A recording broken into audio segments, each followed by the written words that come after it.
Hi, everybody. It's Christine with Ladies of the Lanai. I'm just by myself today with a special guest. Tina is off doing another assignment, but I am out on the Lanai that belongs to my neighbor, Terri. Hi, Hi. Terri Pelant here. Thank you so much for agreeing to come on. Thanks for coming over. Yeah. And Terri is our coordinator. Is that correct? Yep. Is that your Yep, the AED coordinator. the AED coordinator of the program that started in our town or our village of Lake Denham, and it exists in how many other villages have AEDs? Yeah, tons of them. There's about 300 groups within the villages that have this program up and running. Mhm. So we did not start it. We just basically followed through with what all the neighboring communities did. It started with one gentleman 20 years ago who wanted an AED at his house. So he put it on his house and had it there for people. So it worked out great and it snowballed from there. So now there's over 1,000 AEDs located throughout Lake Denham. Oh, that's amazing. I'm sorry, located throughout the villages. In Lake Denham, we will have 32 when they're all up and set. Okay, so I've seen them around, Yep. but they're not all done yet. Correct. We have to wait for the, if a post happens to be going on villages property, the villages actually puts them in, and they obviously been a little busy this week. So, All right. Well, let's start from the beginning, and then we'll talk about the nitty-gritty of it. So, Okay. So what exactly is the program? Like who runs it? Who facilitates it? So the program is actually called Neighbors Saving Neighbors.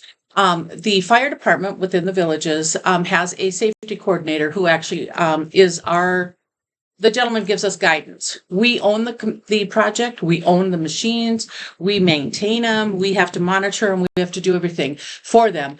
But he gives us guidance and tells us how to set it up and how to run it within the neighborhood. Okay. So that's where you start. You start by gathering some residents who all say, yes, this is a great idea. We should put this all together. You go meet with him. He kind of tells you by looking at your community how many AEDs you're going to need. He gives us a map of where to put them so that they're roughly about every 850 feet within the community.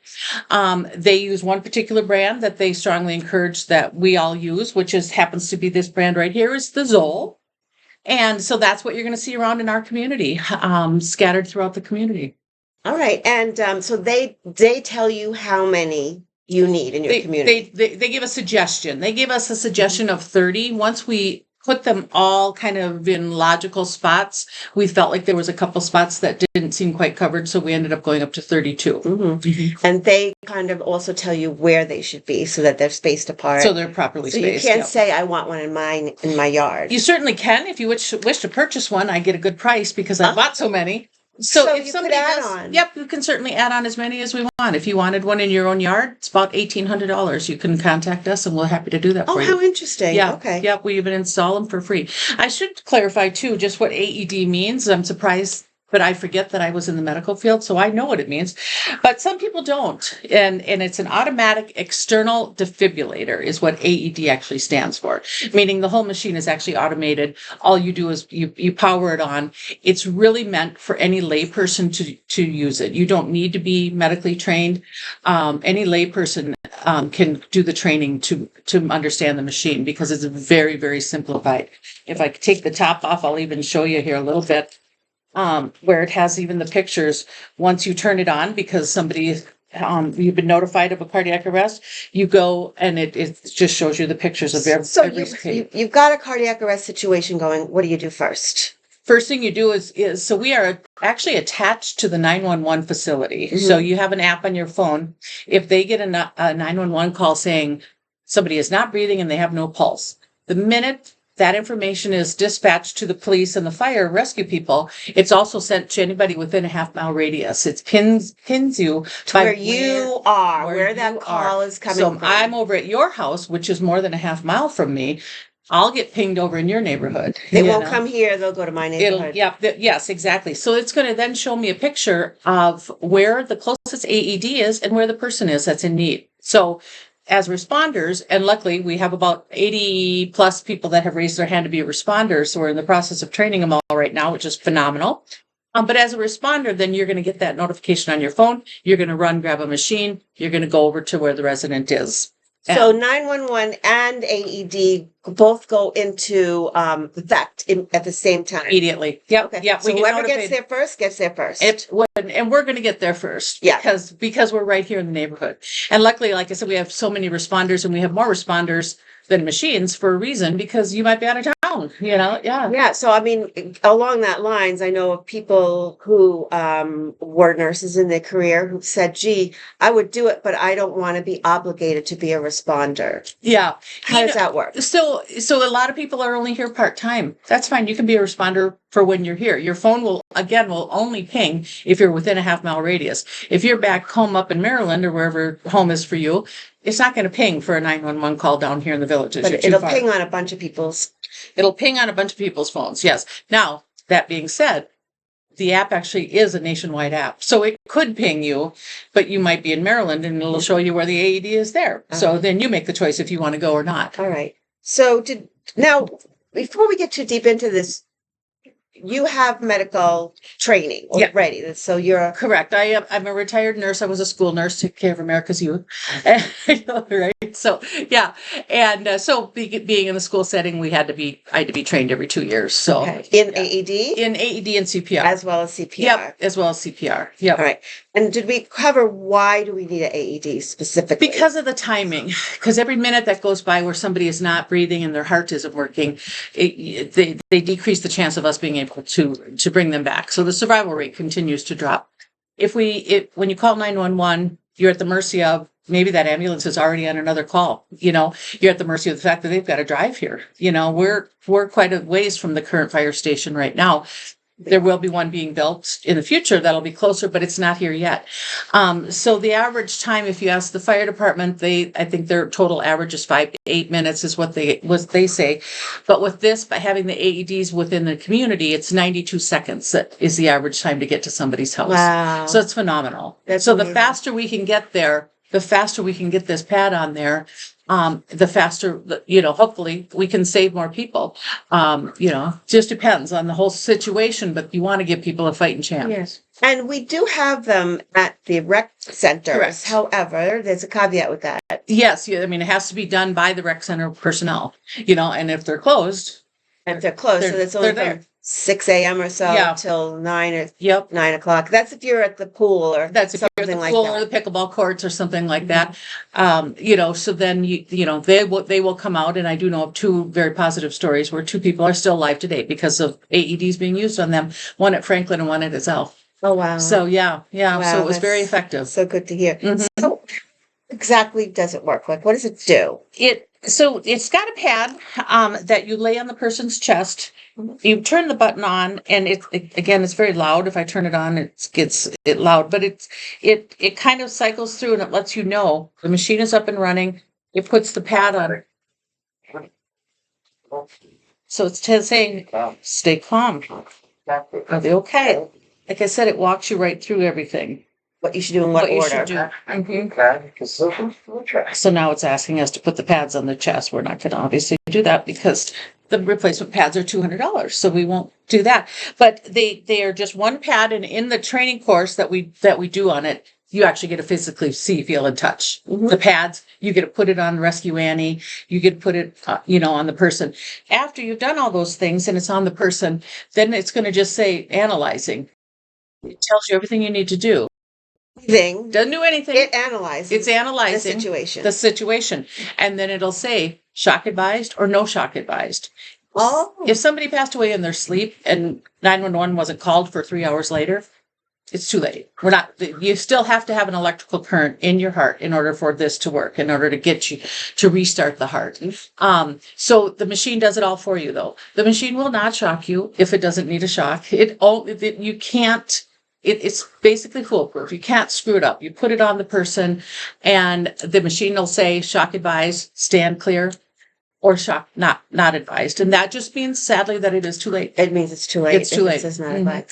What's the relationship between CPR and an AED? Exactly. CPR is where we're going to pump the chest to keep the blood flowing, to keep oxygen going to the brain. So we don't want, it doesn't do much good to bring somebody back if the brain has already started to not have enough oxygen to stay alive. CPR will keep the blood flowing. It won't restart the heart. So the machine will send a jolt of electricity to the heart to get the heart to restart. If it's advised, that we can do that. So then after that, it'll say resume CPR. And it'll do the beat, and you just follow the beat, and you do the CPR that way. So in a situation, you call 911. If there's somebody there who could do CPR or their best rendition of CPR, do it. Do it. Mm-hmm. Wait for your responder to start with the AED. Yep. Follow that. Follow what the AED says. Mm-hmm. Yeah. And the AED will tell you to resume CPR when they want you to resume CPR. They literally walk you through every step. That's great. That's great. So tell me about the program. How does it work, and how did it work in Lake Denham, and how long did it take from when you kick-started it until we had these little babies right here? Yeah. Well, the group is actually called Neighbor Saving Neighbors, is the general group. Ours is called Lake Denham AED because we had to give it a name. And we started ours about roughly, you had to form a committee. So I started it probably maybe February or so. I put it out there saying, hey gang, let's get together and talk about this. And I was fortunate, had several residents raise their hand who had experience in AEDs, who were willing to jump on board and help us out. Right. So we've got a treasurer, we've got a fundraiser coordinator, we've got somebody who oversaw all the installations. We've got, all these people. That was about that. We did a community meeting in April, which is where all the residents could come, and they were actually introduced to the whole program by the fire department. And then that's when we started collecting money. And now the AEDs officially went in starting about 2 weeks ago. Okay. So we did it. Yeah. That's great. It is. So about 6 months, but we have a lot of homes. We have 1,292 homes. It was a lot. So it's fundraising. A lot of fundraising, a lot of asking people to donate. We, asked every home to donate to contribute to the funds, and we made it. Here we are. Congratulations. Thank you. I drive around with great pride when I drive by and I see it, and we know that we did it. We came together as well. You should, as a group. And speaking of the committee, you want to mention the other names of your people on the committee? I do. Well, I've got Ann Corsick. I've got Randy, and I'm drawing a blank at his last name right now. He's the one who did all my installs. Thanks, Randy. You're the best. Terry Brown is the co-coordinator with me. Kelly Williams is the treasurer.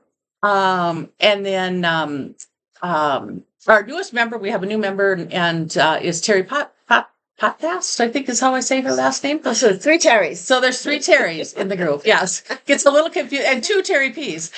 Oh. Yes. Yeah. So that's been our group. And luckily, like I said, we're all just homeowners who wanted to accomplish a goal together. Fabulous. That's really fabulous. So what are the costs as far as to the individual homeowner, or, how did that work? Yeah. So we, again, based on Bob, the gentleman at the Department of Safety for the villages, gives us a rough estimate. If every home gave $100 and we had 70% of the homes contribute, we would have enough funds for that. So we have enough funds right now. We bought all the machines. We're very comfortable with that. Well, like I said, we had a little extra. We were able to buy 2 more machines because we felt the coverage was a little better that way. But it's an ongoing cost because the batteries and the pads only last 5 years. Oh. So they have to be replaced every 5 years.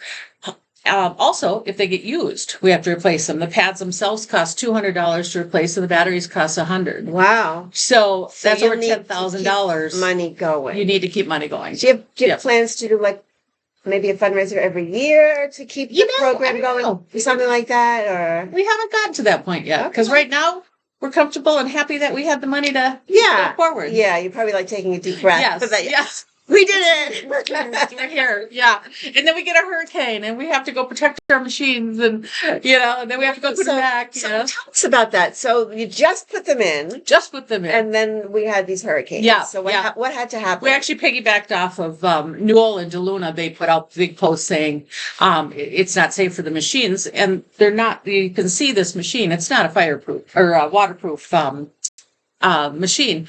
And so we had to pull them out. We gave some to responders that I know are already on Pulse Point and are fully trained to be able to go and help in a situation, although it wasn't really advised that a lay resident go out during this storm. It was too dangerous. My advice to everybody was leave it to the professionals. Yeah. And even them, I don't think they would go out if the hurricane force winds were so strong. Absolutely. But yeah, we did have to pull them out for less than 24 hours. We put them in the people's houses where they were located, and then everybody went and put them back out. It was just for one night. So there you go. And do the responders or anyone who had this, it's on their property, do they have any legal liability at all? They don't. There's a lovely law nationwide called the Good Samaritan Act. And the biggest thing to take away from the whole thing is the person's already dead. You can't make it any worse, right? You're going to try to help them if you can. But because of the Good Samaritan Act, that covers you and protects you legally because it says you tried. That's great. And so you mentioned the training, that there is some training for people who might want to know how to use it and be a responder. Correct. And have the app on their phone. What is that? What's involved with that? So it's actually a nice training because it's just friends and family CPR. You don't have to take a test or anything like that. Like back in their nursing world for the school, I had to take classes and take a test and stuff. So, because I had to know a little bit more. This one is just basically teaching you the mechanics of CPR, using the AED and how to handle that particular situation. And those are offered through the fire department. We had 4 of them scheduled for the month of October. And then we will have the schedule throughout the rest of the year as well that people can sign up for his classes as well. So, and they're all free. The fire department trains everybody the first time for free. Every couple of years, we're probably going to want to offer some refresher courses too. So do you become certified in CPR through this, or this is like you said, friends and family? It's called CPR? Friends and Family. Yes, it's not certified. It's not where you didn't take a test and pass that, but you demonstrated that you have the skills to be able to handle managing an AED and doing proper CPR. Would you be able to give me a list of the classes that you're recommending? And I can post it in the description. Oh, sure. Is that ready yet? That is. It's all ready. Okay. Yep, it's all ready. I'll be happy to do that. So we'll have that in the description. Perfect. For anyone who's interested in being perfect. A responder.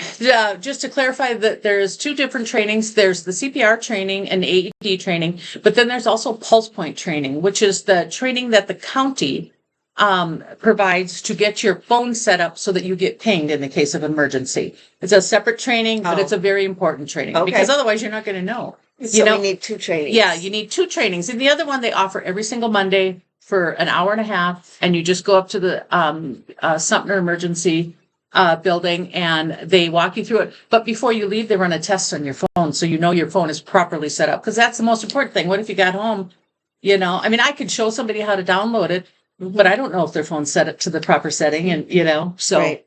Okay. Will we be if you are on this responder system, would you be responding to all medical emergencies? No, only if there's no breathing and no pulse. Okay. They do have some come for like a severe choking or something like that, because in CPR training you're often taught the Heimlich as well. So someone falls on the pickleball court and twists their ankle or badly hurts themselves, you're not going to get a ping. Nope, you're not getting a ping. You're only getting a ping if it truly is a life or death situation. And you could choose to be a recipient of the AED. You could, like yourself or your partner, could have a heart attack or a cardiac issue, and you don't have to be a volunteer.